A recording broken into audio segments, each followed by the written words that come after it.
Happy New Year, guys! So as is my tradition, at the start of every year, I'll try to review like an inspirational movie. So 2 years ago I did Dead Poet Society, last year I did The Shawshank Redemption. This year I'll try to go for something a bit different.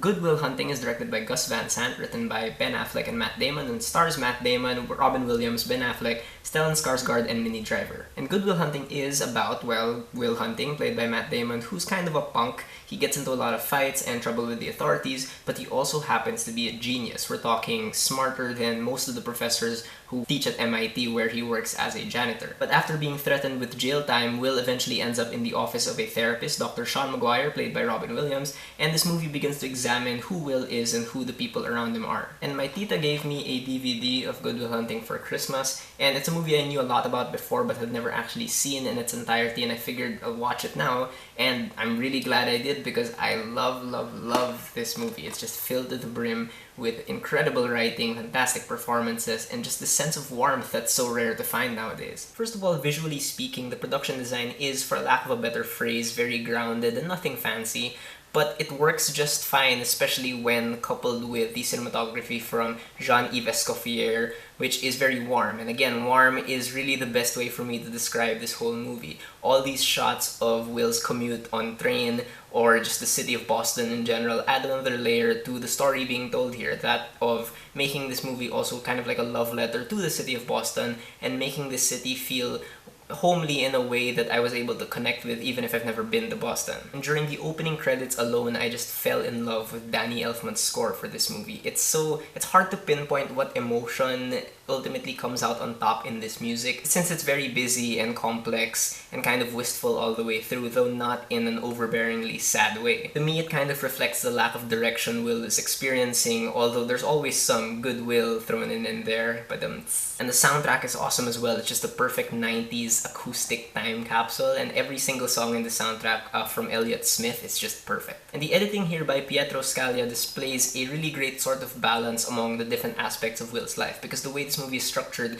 it bounces around among his sessions with Sean, Will hanging out with his friends, and his dates with Skylar, played by Minnie Driver, but it does this in such a way that it doesn't get confusing. Like, instead, a cumulative effect is achieved, and that's just like a fancy way of saying that by the end of the movie, you have this really kind of beautiful collage of who this kid really is. And probably my favorite thing about this movie is the screenplay from Ben Affleck and Matt Damon. It's fantastic. Of course, it won the Oscar back then, and I really wish these guys collaborated more in terms of writing, because they really have something special. Because there's so much going on in Will's life, but the screenplay keeps things incredibly intimate, and along the way you begin to realize that this isn't just a character study about Will, it's also a character study about every single person around him, and how each person deals with underachievement and expectations, and that's really what this movie is about. And you really grow to just love every single character in this movie. Every character is so rich that you really come to understand where everybody is coming from, and the way these characters are revealed through dialogue is just so natural and so layered. It really just boils down to good dialogue at the end of the day. You know, that's how you know you have good characters and stuff, if the dialogue like says so much about them. Like, whenever a character here says anything, you can tell that it's coming from a real place with a long history. And in terms of acting, this might just be my favorite role from Matt Damon. He just makes it look so easy and genuine, juggling all these inner demons while projecting this exterior that's confident and cocky. And Ben Affleck in this movie is great. Like, I will defend Ben Affleck to the grave, and he really is fantastic in this movie because he's so affecting in very understated ways. And his chemistry with Matt Damon is incredible. Their chemistry with their other friends, Cole Hauser and Casey Affleck, is great too. It reached the point where there are certain scenes where they're around the table and they're talking, and I forgot I was in the movie, and I felt like I was there at the table with them, laughing with them. Stellan Skarsgard is really good in this movie as well. He really helps us understand his character as not just a villain, because he's probably the closest thing we have here to a bad guy, though he's not a bad guy at all, but you really understand where he's coming from as well. And Minnie Driver turns what could have been a very one-note character into someone who's also incredibly genuine. But really, the standout in this movie has to be Robin Williams, especially after he's passed away. Like, it's just so affecting to watch Robin Williams here, because this is probably the best performance of his career.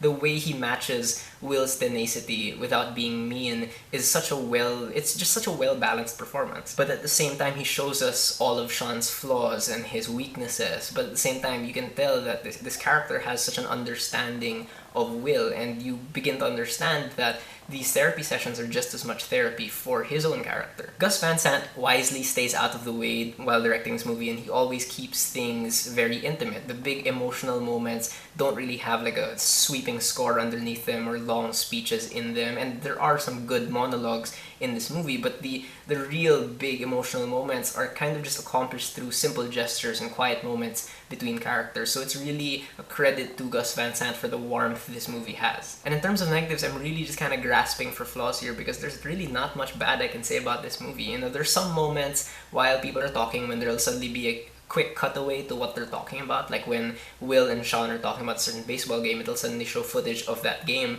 and that's not really a big bother. It's just a little out of place given the movie's style. Like, it feels like an editing choice that they kind of ditched halfway through editing, and I wish they helped us get a bit more of an idea of what kind of mathematics Will is good at, because then I think we'd be able to appreciate more like just how much of a genius he is, and I think it would help us understand the character of Stellan Skarsgård more as well. But like I said, I'm just grasping for flaws here because Good Will Hunting is a great movie. Please check it out if you have not yet. I highly recommend it to every single person. I find it extremely relevant to me now as well, and my other friends, now that we're entering our last semester in college. And I guess this is also relevant and kind of inspirational in a different way for anyone who kind of blames themselves a lot or feels scared about their place in the world. I think you will find a way to connect with this movie. And again, please check it out. Alright, so those are my thoughts on Good Will Hunting. Have you guys seen it? What do you think about it? Whether you agree with me or not, please leave me a comment. Let's have a conversation. And Happy New Year again to everybody. I hope all your fingers are intact. And I hope you all have another great year of movie watching ahead of you. So, Happy New Year.